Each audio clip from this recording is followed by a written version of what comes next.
Carson's Corner is a black LGBTQ-owned small business. They sell merchandise and apparel on pop culture franchises such as Dragon Ball, King of the Hill, Sailor Moon, and of course and most importantly, Power Rangers. If you're interested in getting their amazing merch, be sure to check them out at carsoncorner.com. Link will be down below. I would have to dirty my hands in order to save my city.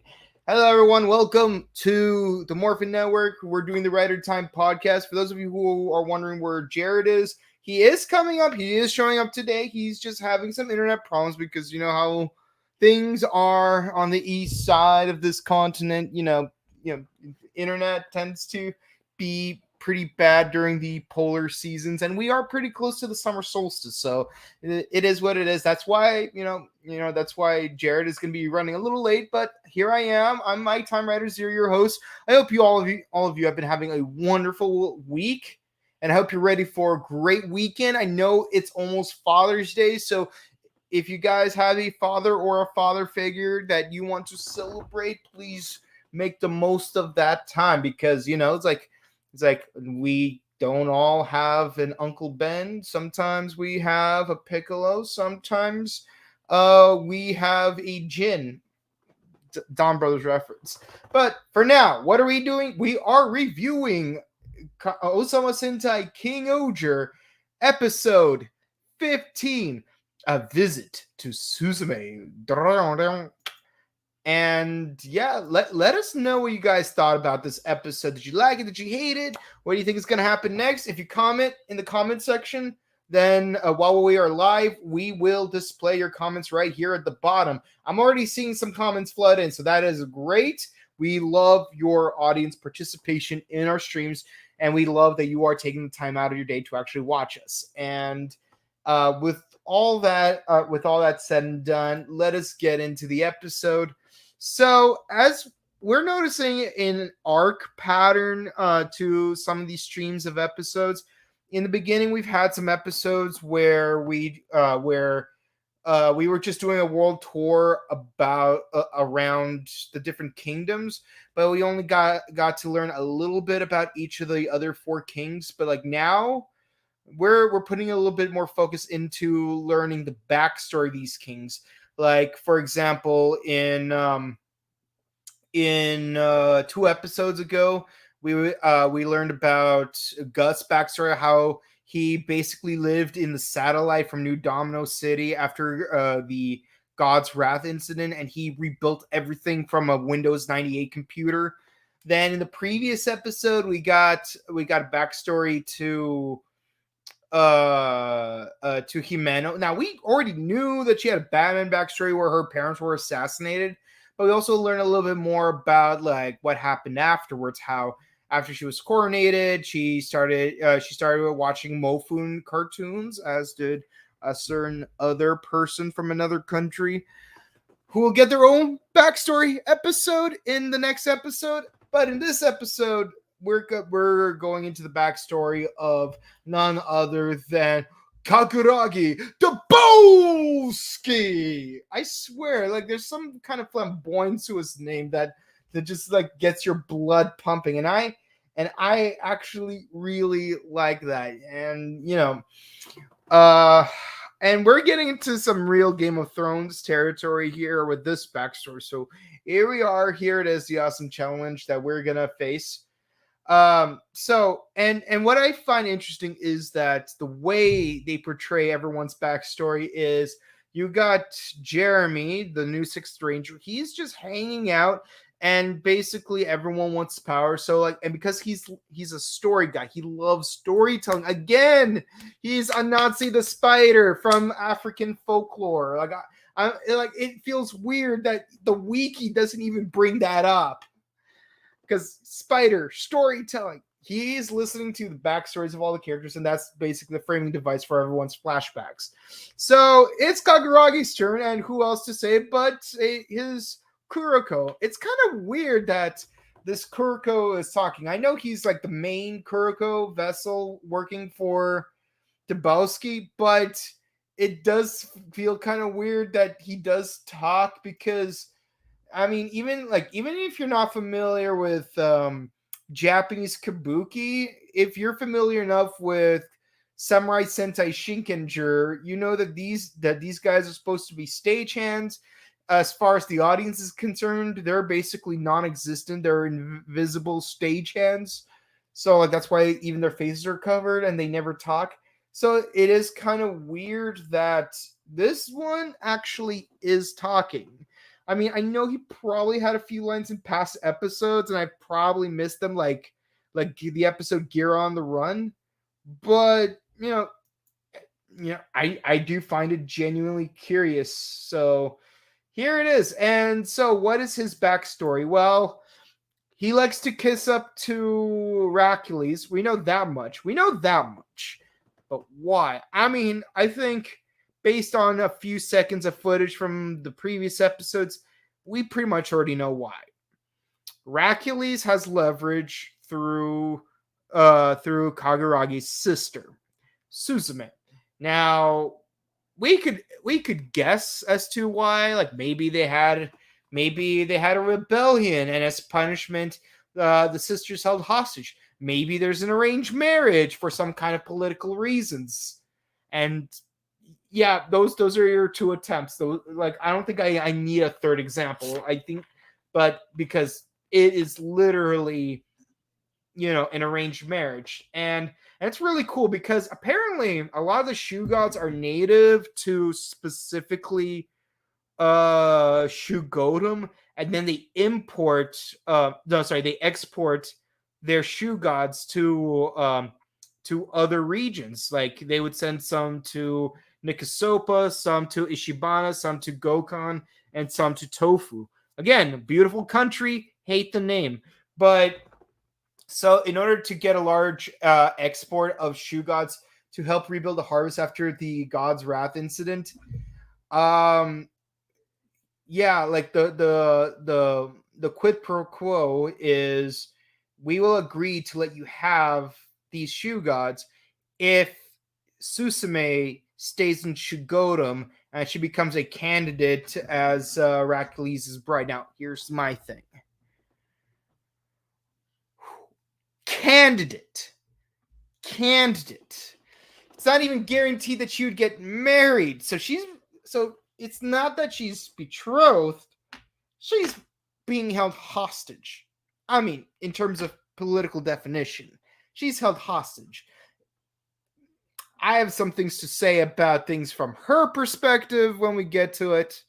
But yeah, it's like there's one thing that I do not appreciate is if people make an agreement. I really hate it when if one of the two parties not only uses ambiguity that could possibly give them an unfair advantage over the other party, where they could cloak and dagger the other party over the smallest thing.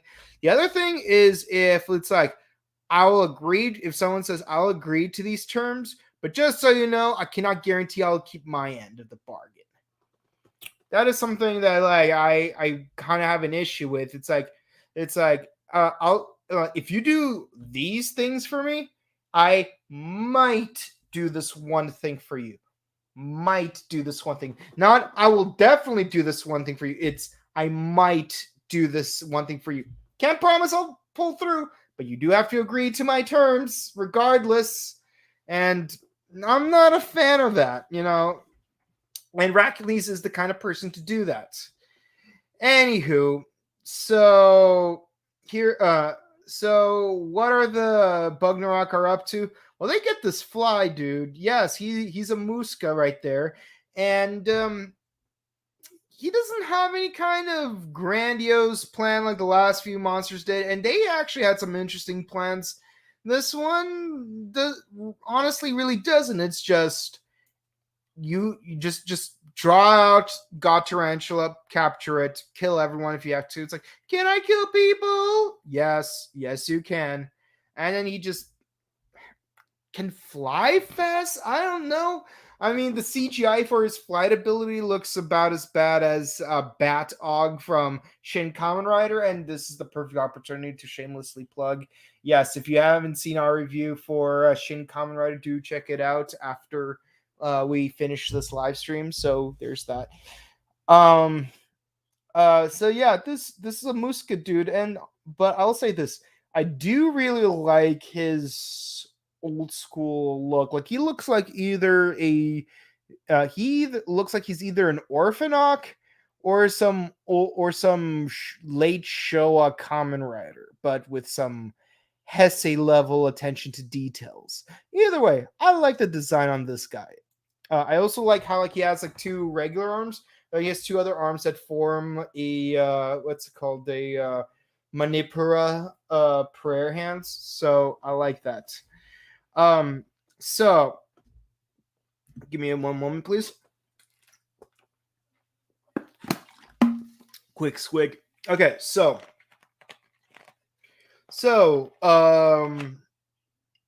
Jeremy and Kaguragi go make peace talks with Hercules, because Hercules says, hey, I got a proposal that could potentially broker peace with the Bugnarok.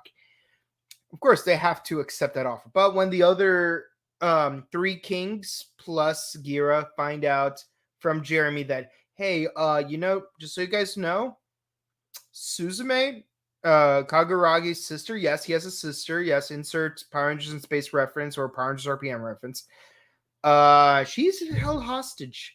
Maybe if we could rescue her discreetly, maybe that would take away Hercules' leverage over Kaguragi, and he will join our side. By the way, Rita, how's that neutrality coming along? I'm just asking for a friend.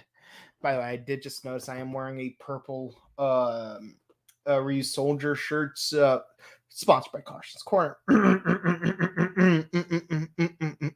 Yes, this is a Carson's Corner item, so be sure to get one of those when you have the chance. Yeah, it's got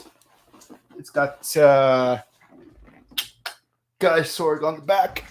Okay, anyways, so combining the technology of Gokon and Ishibana and Nixopa, they try to make the ultimate disguise for Gira to sneak into Shugodum and be able to sneak into Suzume's chambers and save her. And what is this disguise?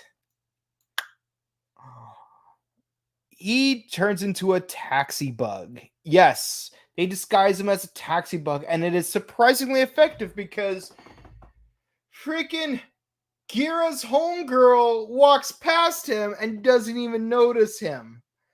And then Bowler Hat Guy, the biggest menace in the most hateable character in the entire show, doesn't even recognize Gira. And I was like, oh, I gotta go on a date. And then the cab's like, nope, not driving. No, we don't.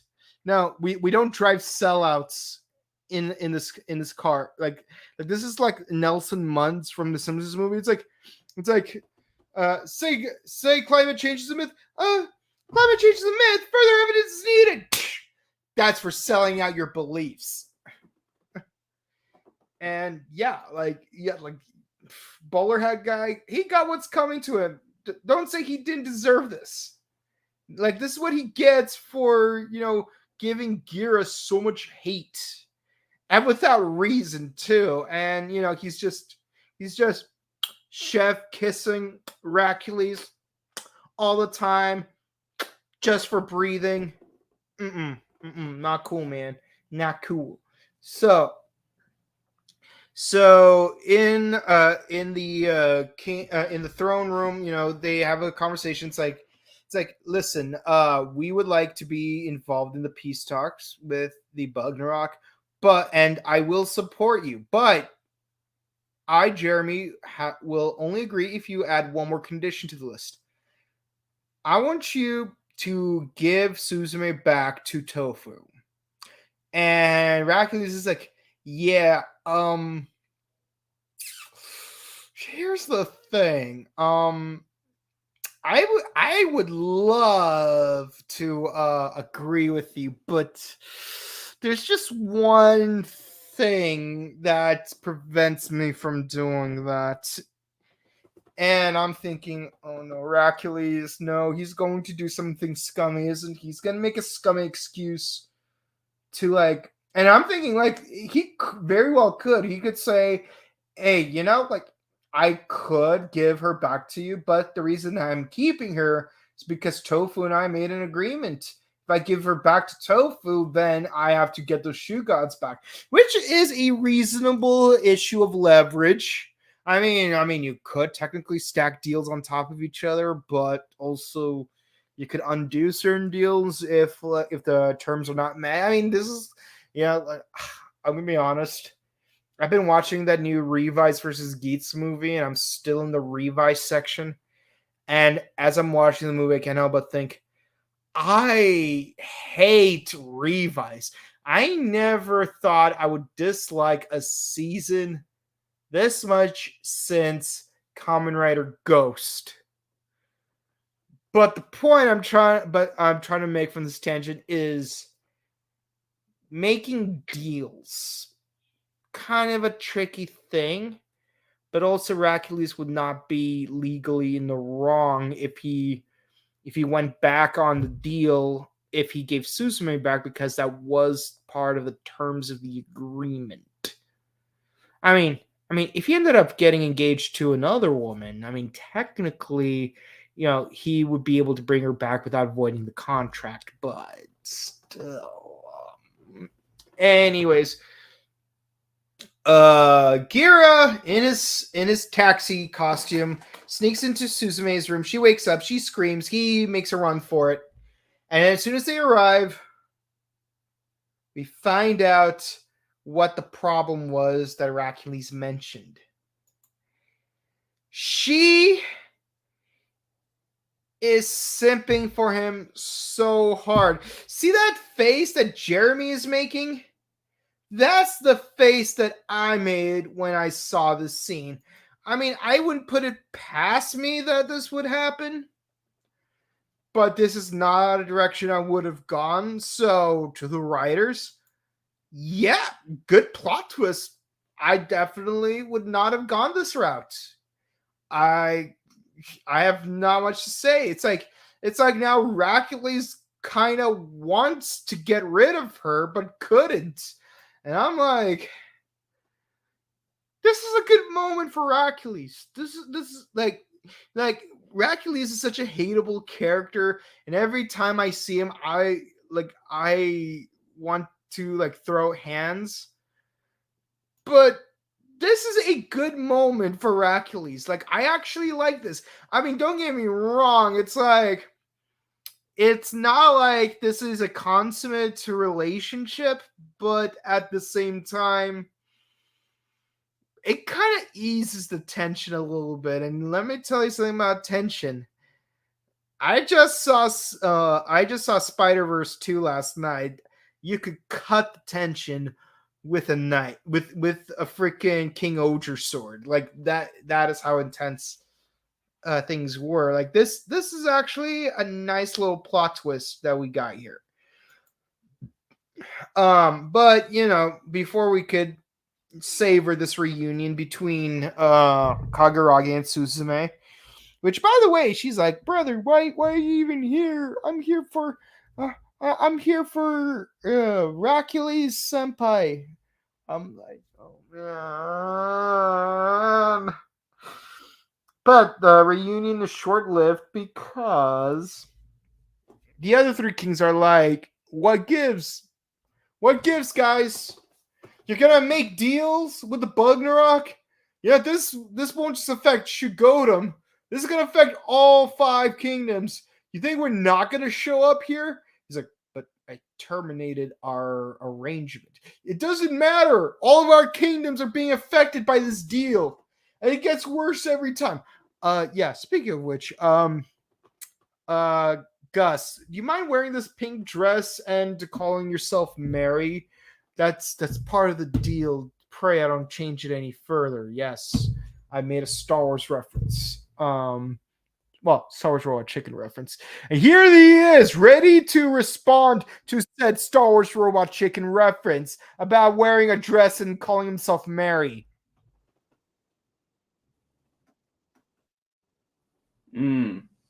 Well, I got first off, class, today's word of the day is Delulu. Say it with me now. It's Delulu. Cause that's usually a K-pop fan term when they think that they can get with their biggest of idols.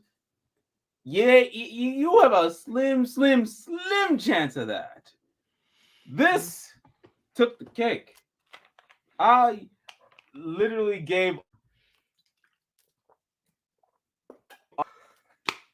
physically had given up because I was just like, all right, we're gonna say. Oh man, that internet is not too friendly to you, is it? It has been, it's been trying. I'm still dealing with it, but I can tell you right now, the Beauty and the Beast reference went a whole left turn after this episode. Yeah. Turns out Suzume did a reverse Uno with the Stockholm Syndrome. I thought Belle had Stockholm Syndrome. This chick, I don't know. I'm hoping it's a Vince Russo swerve, but I don't know, man. My brain quit that day, and then having to watch it again. Yeah, my brain quit again. I really hope that they pull in O. Henry with the whole like royal ransom thing. Now, for those of you who don't know, O. Henry was an author who made a bunch of short stories, including The Gift of the Magi. The one where it's like I bought this thing for you, but I had to sell something that was precious to me, and then the other person's like, well, I bought you this thing that goes with the thing that was precious to you, but I had to sell something that was precious to me. That old Christmas story. Yeah, that old Christmas story. Yeah. So there's another story that he wrote called the Ransom, where like two guys, they kidnapped this kid who belongs to like this wealthy family so they could hold him for ransom. Here's the thing. Taking care of this kid is a royal pain. Like this kid is being such a menace, and not even intentionally. These dudes are having such a hard time looking out for this kid to the point that they willingly turn themselves in at the end of the story just so that the police will take them away from the kid so they could regain some of their sanity. And yes, Rugrats did reference that like story. Home Alone and Problem Child. Yeah. That just sounds like Home Alone and Problem Child. Yeah. Yeah, there was even an episode of Rugrats based on that where these two guys kidnapped Tommy thinking he was some royal kid, and then Tommy like unintentionally like drove those two guys insane. Mm-hmm.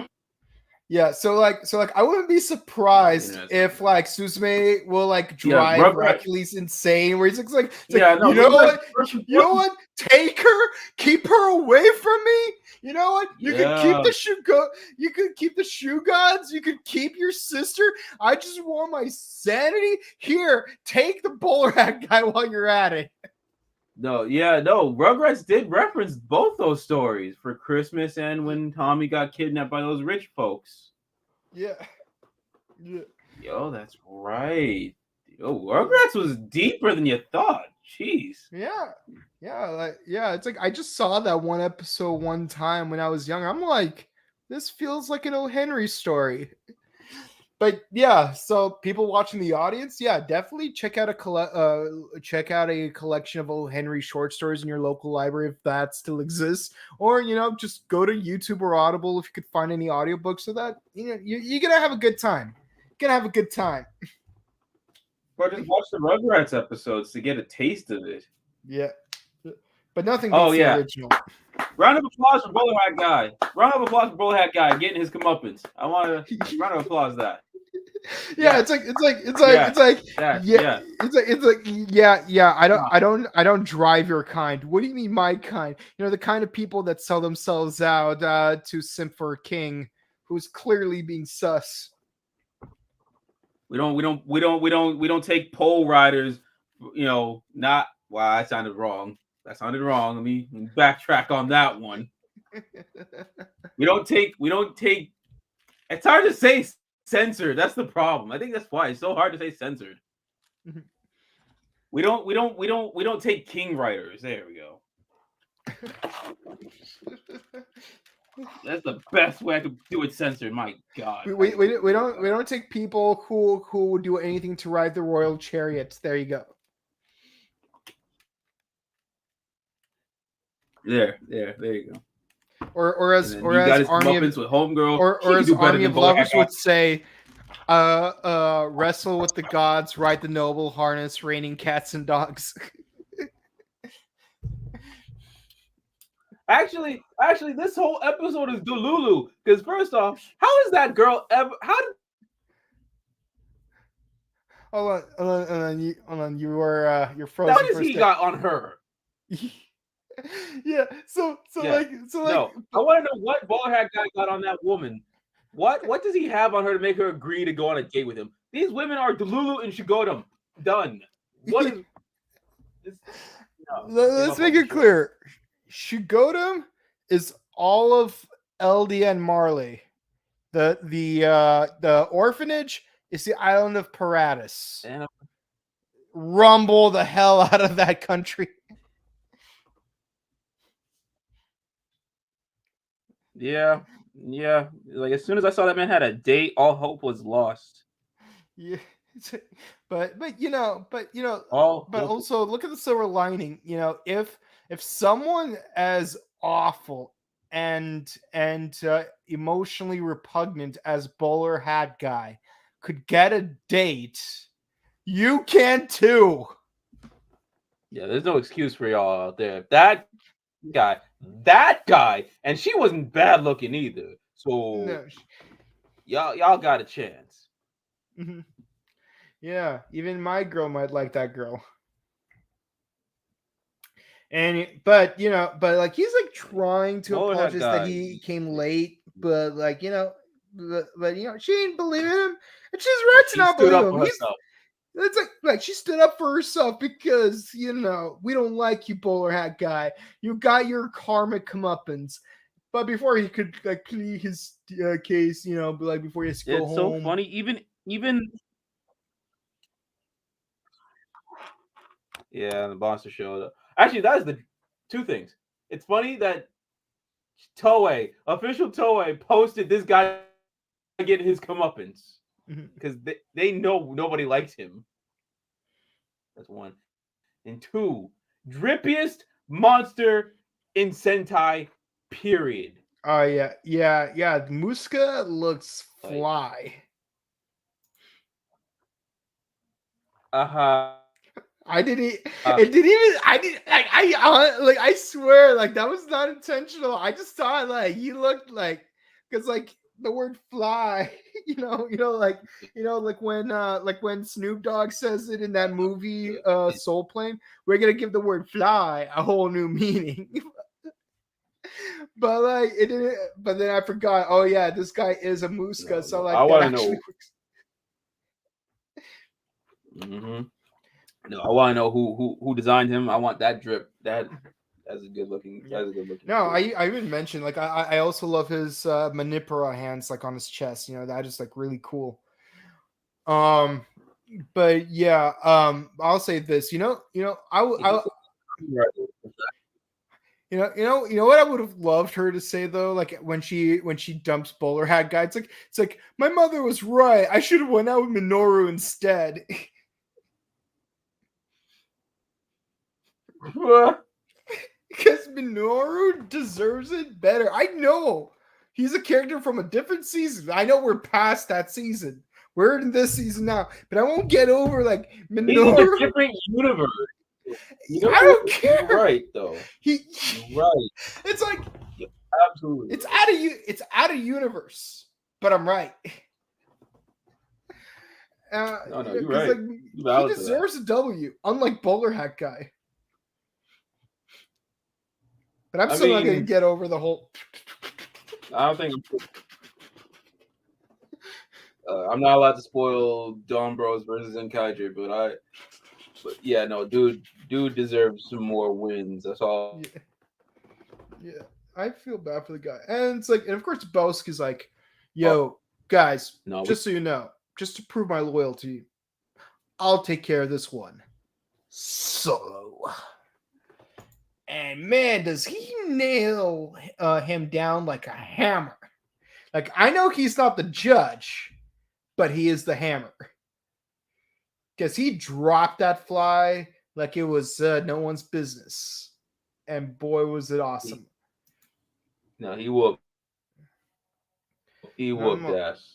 Yeah, I'm like, I would love if that much badassery was, not aligned with Jercules, but it is what it is. But again, we still have that sweet potential for an O. Henry reference, and let's hope that's how it plays out. Heck, she might even be doing this intentionally, but you never know. So then she might be. That's why I'm like, okay, she cannot be this delusional. I'm hoping to God she's not. I'm praying to whatever shoe god is out there to be like, hopefully this is all just a ruse. This is a work. If this is a work, fine. I hope it's a shoot work and not a work shoot. Yeah, it's like I was like, are we going with a Beauty and the Beast vibe, or are we going with a Sansa Stark vibe?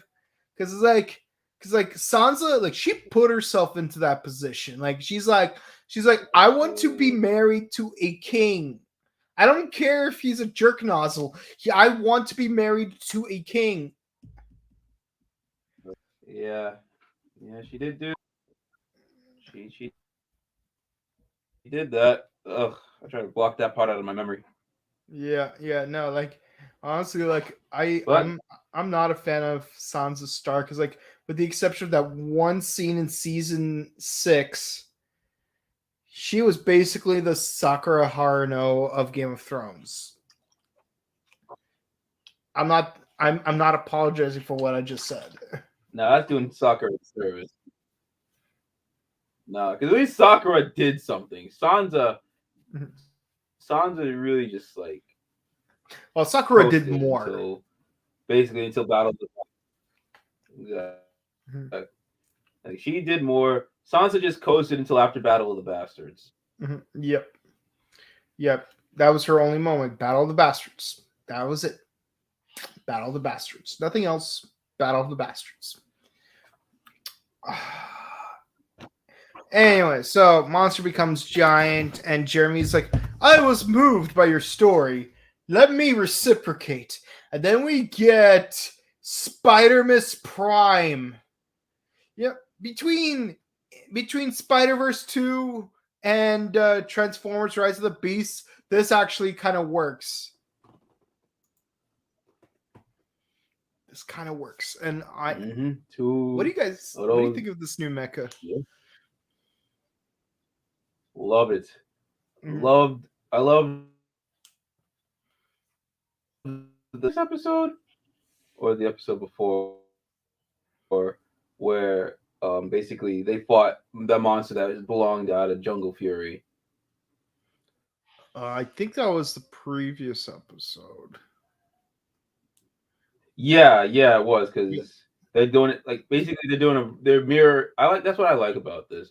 They're mirroring what they did in the beginning of the series, where Gira went from each land, from Nkosapa, Ishibana, Tofu, Gokhan. Yeah. Now we're going through each character that went through the Fury of the Gods, from Yanma, Himeno, and have Rita. Kaguragi, and then Rita. Yep. Obviously, we don't need one for Hercules because we have the Toei Toku fan club for that. I still don't understand the continuity behind that. I watched the first one, and I'm still like, where does this fit in the timeline? Makes sense, man. Make it make sense. It's like I could say it's somewhere during the first 4 episodes, but I would also still take issue with like, but isn't Rita like investigating the Shugodum kitchens though? Anywho, no, like no, this Megazord is really awesome. Like we get the Centipede Zord, turns into a chainsaw, and insert your Ash from the Evil Dead reference here because we all love Ash. He's here to listen to listen to stories and kick butt, and he's all out of stories to listen to. Hail the king, baby. Yeah, man, this is really lit. Like, I want this guy, but I'm also curious if and how he would combine with KingOhger because, I like it when the Sixth Ranger can combine with the main characters. We didn't get that in Kira Majors for some reason. I could have sworn they all. No, that giant drill thing did not combine with the Kira Mage. But yeah, he kicks butt, does a rider kick, that old chestnut, as Dr. Evil would put it. And we have this one last confrontation scene with Taxi Gira and Jeremy and Kaguragi saying, "Listen, man, like I don't think you're completely honest about you being okay with your sister being trapped with Hercules." He's like, "Listen, I'm willing to dirty my hands if it means the peace and prosperity of my country, even if it means my sister not being able to see my sister." And it just so happens that Suzume pulls a bee woman reference from Shin Kamen, and it's like, "I will dirty my hands if it means bringing peace to Tofu." I'm like, damn, girl has a dark side. I mean, shout out to her for that. And then Gira really went through it this episode with him, feeling for hearing the kids try to play KingOhger, and obviously Big Sister couldn't really get into it. That really hurt me. That hit me. Right there. But you know what does remind me of though? But you know what it does remind me of though? What's it called? That Swordmaster episode of Avatar where like Sokka is like training to become a swordmaster, and then while everyone else is bored without him present, and then like Katara tries to make a joke, but she's terrible at it. That's kind of what it reminded me of. Yeah.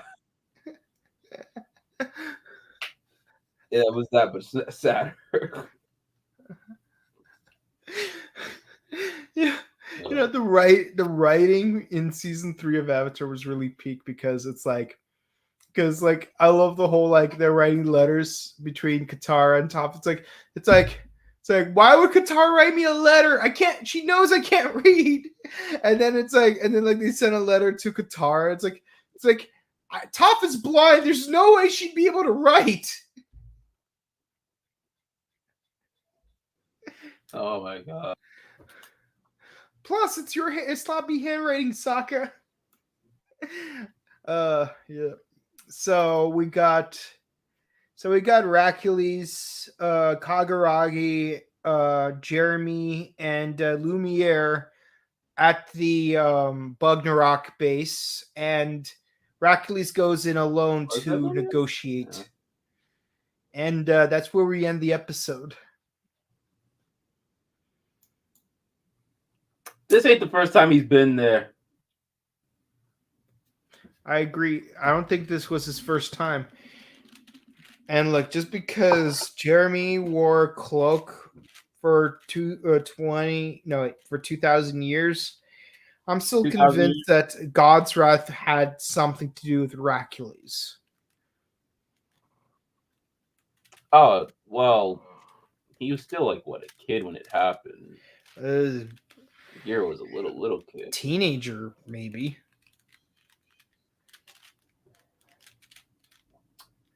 I mean, I'm. Because remember, It could be. Or Gira went missing around that same time. Gira went missing around the same time God's Wrath happened. Then and in the flashback of when Gira was still the prince of Shugodum, Rackley's was like, I don't know, maybe like age 15 to 17 in the flashback. So yeah, dude's like late 20s, early 30s. okay. Or And you think he probably ordered somebody to do it. he could have. Maybe it's like a Or little maybe hit he job. opened some kind of Pandora's box kind of thing. But do you think that a teenager would not have the capacity to assassinate a king and queen doing field medic stuff? I think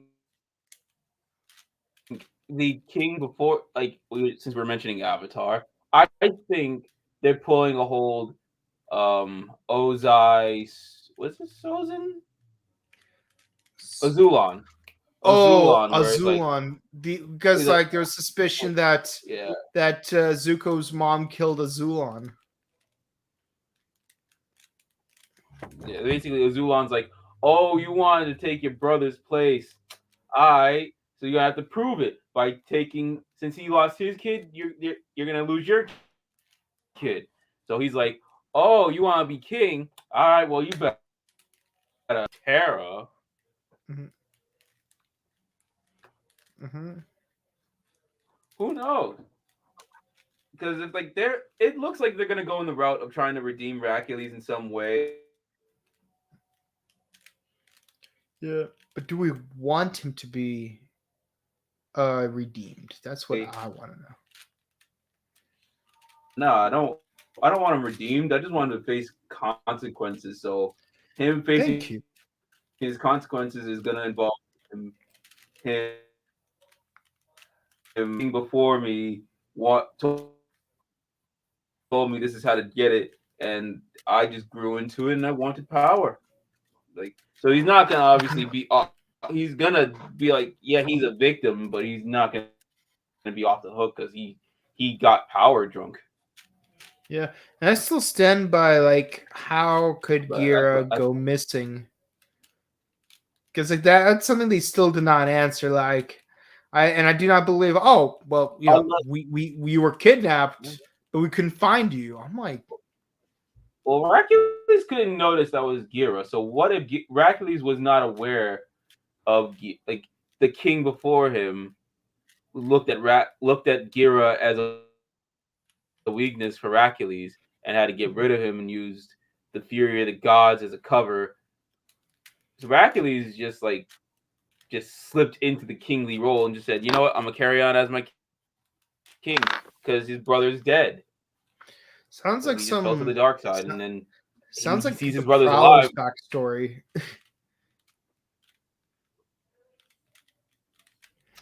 Could be. Yeah. It's like he basically he got so drunk with power in the last 15 years. Like he sees his brothers alive, but he doesn't really care anymore. Mm-hmm. All right. He's become full Daishi. You don't want to go full Daishi. Yeah. You only want to go slightly Kuroji Shiryu, but you don't want to go full Daishi.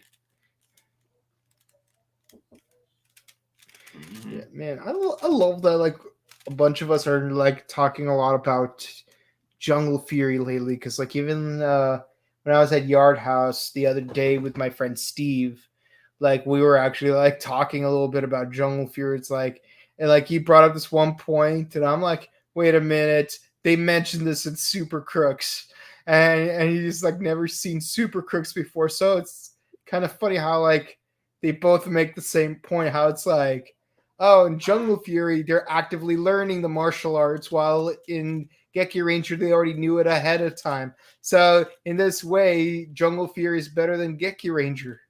I'm like, bro, you better not be stealing that from Super Crooks. I love that show. And here you are talking about not going full Daishi. I'm like, Jungle Fury needs more love, man. Jungle Fury needs more love. That's where this is going. Yeah. All right. 15 So let's years of Jungle Fury. Oh yeah. Jungle Fury is 15 years old, man. Time flies, man. Wait, is it 15 years? Yeah. Yeah, it's 15 years. Yep. Dang. I'm getting old, Yusuke. All right, so let's go into our scores. Yeah. 10. My internet's not giving me enough time, so 10. Obviously. Yeah, I would give it a 9. It's a good episode. It's a really good episode. You know, it's like but I would say the highlight for me, honestly, is Bowler Hat Guy getting his comeuppance, and I hope he continues to get his comeuppance. Yes. And I say it again. I hope that like this turns into like an O. Henry situation where it's like listen, like you can keep the Shoe Gods, you can keep your sister. Heck, I'll even give you Bowler Hat Guy. Just get rid of her. I want my peace of mind. Like they better that better have a resolve before Christmas. That's all I gotta say. Yeah. You can't just set that up and then not have a resolve anytime soon. Because I know we're mirroring what we did in the beginning of the series, so good. That's actually very good storytelling. You're mirroring it, doing something different. Well done, bro. Yeah. So let's go to the comments. Oh wait, yeah. Let's go to the comments. I love this episode for being zany. Yeah, it is pretty zany. But I have to give it a 9 out of 10. Yeah. That's fair. Jared's still not here. What do you mean? He's right here. I'm here. For the time being, but I'm here. Yeah. Is she even allowed to bring her katana? That is something that surprised me. But again, like with her, like between the Vespid motif, her wearing a kimono, and having a katana, you can't expect me to not draw the comparison to Shin Kamen Rider. Because I swear they went full Kill Bill with that section of the movie. Yeah, let's see. Even Jeremy thinks that Hercules is a brat for not showing respect to anyone who are 1,000 years old. Yep.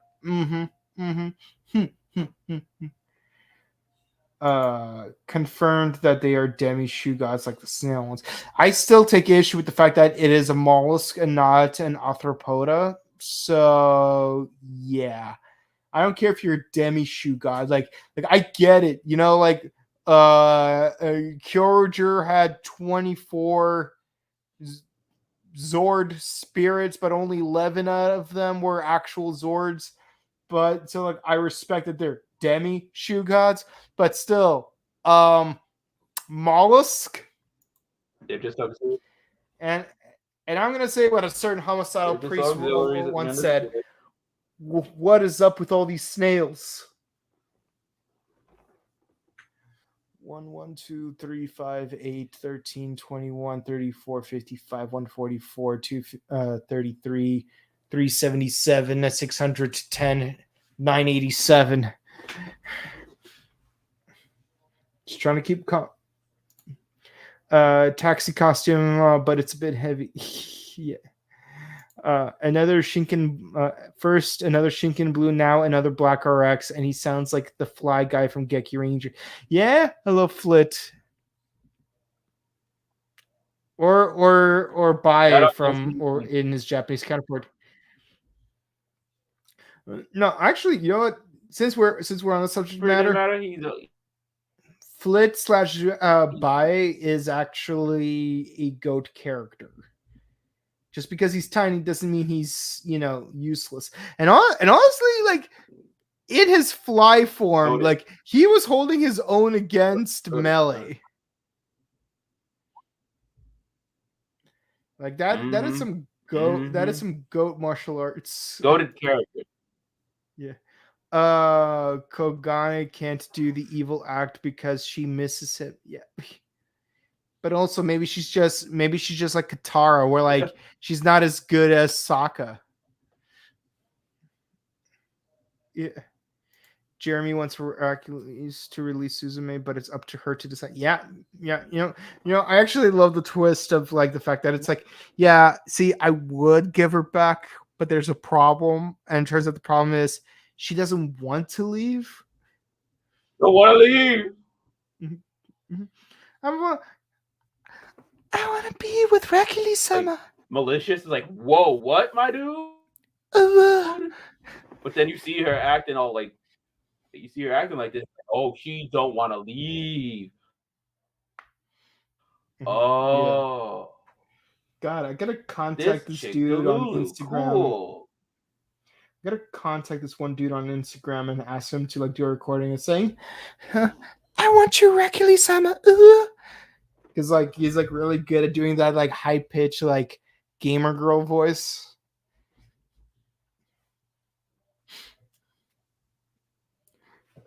Now it's time for the cats to be acting up. Yeah. She really in love with the king of yes. Now that stings even for Kagura. Yes. Lol, the face the audience from that twist. Yes. And just for the fun of it, I will show it one more time. Yes, there we are. Yep, there we are. Ooh. Okay. Let's see. Oh, here's a new one. Geraldus Himawan says Grandpa Jeremy doesn't expect the plot twist. Yeah. And he's the writer god. Nope. He wrote this story. He didn't see that coming. Yeah.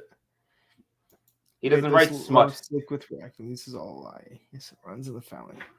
Yeah. I watched the Morphin anime that Yeti is a kidnapper. Yeah. Yes. Yes, he is. I saw the anime. He is straight up a kidnapper. I mean, to be fair, he's basically like the Wampa from Hoth. You know, like how that song goes, I'm the Wampa, I'm the snowman, and I'm not taking any lip from no man. But let's see. I feel the next episode we're not gonna see Rita's reason on her love for Mofun yet. Yeah, I doubt it. But you know, I want to see more of Morphonia doing the voice though. I love you, Rita. You're my very best friend. Let's see. Can't wait for Extreme KingOhger versus KingOhger 0. Yes, please. No one likes KingOhger 0, just like how no one likes Kisame Don Oni Taijin. Let's see. They confirmed that this takes place before episode 1, I guess. Can't wait for the big stuff. Oh, the Hercules thing. Yeah. I mean, yeah, I can see that happening.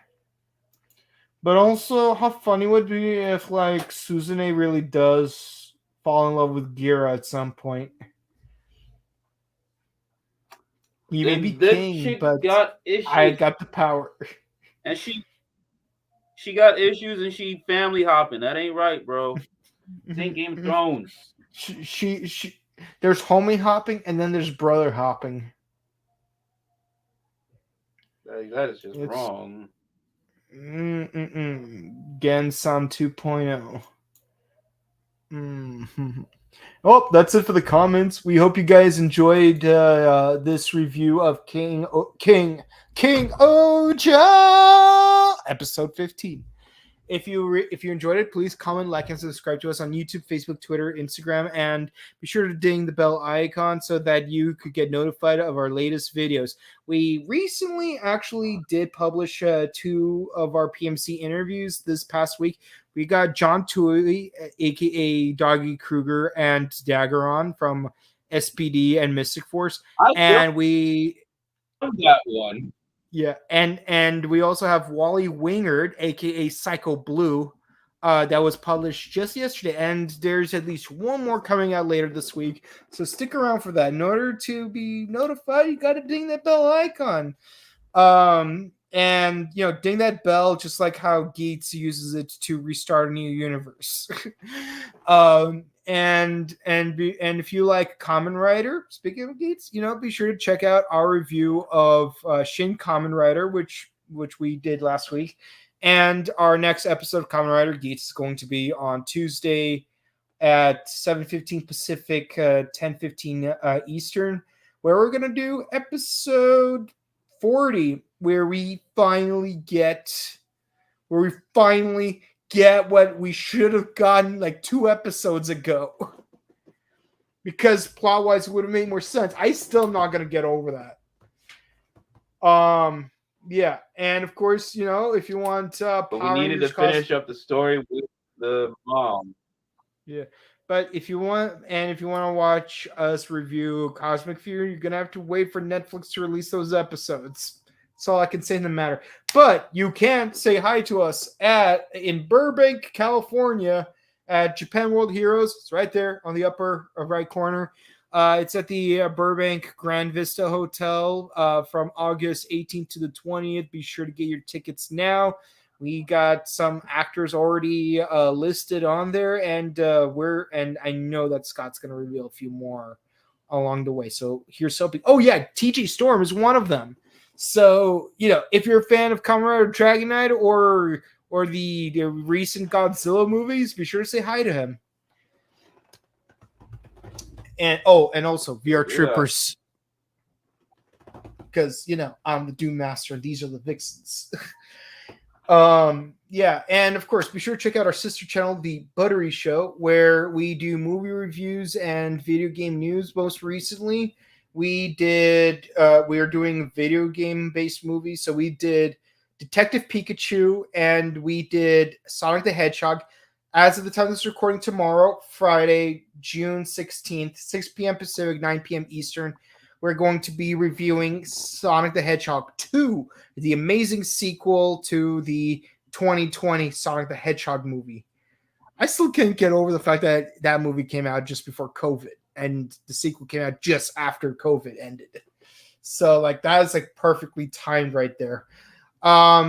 Yeah, and if you want to follow us on our personal content, we can. Where can they find you, Jared? Go over to Henshin Gate, youtube.com/Henshin Gate, twitch.tv/Henshin Gate. We got K-pop, anime, and Toku, obviously, and convention season's upon us. So let's see what happens there. Yep. Yeah. And hopefully my internet will be. And you can find me on Instagram at Boken_Kabuto. You can find me on Twitch at twitch.tv/BokenKabuto. And yes, we're both going to the convention, so be sure to say hi to the both of us. It's going to be real fun. And yeah, Jared, I'll see you in person this August. And he just, his internet went out. I totally respect it. It is what it is, And until next time, guys, stay safe, stay hydrated, update your emergency kits. Make sure we're weather appropriate attire. Give your daddy a hug. Even if it's not your father, as long as you have a daddy, spend time with him, because he would do so much for you, and be a good daddy to someone else that really needs one. So enjoy your Father's Day. We'll see you all next time. Have a good time. Peace.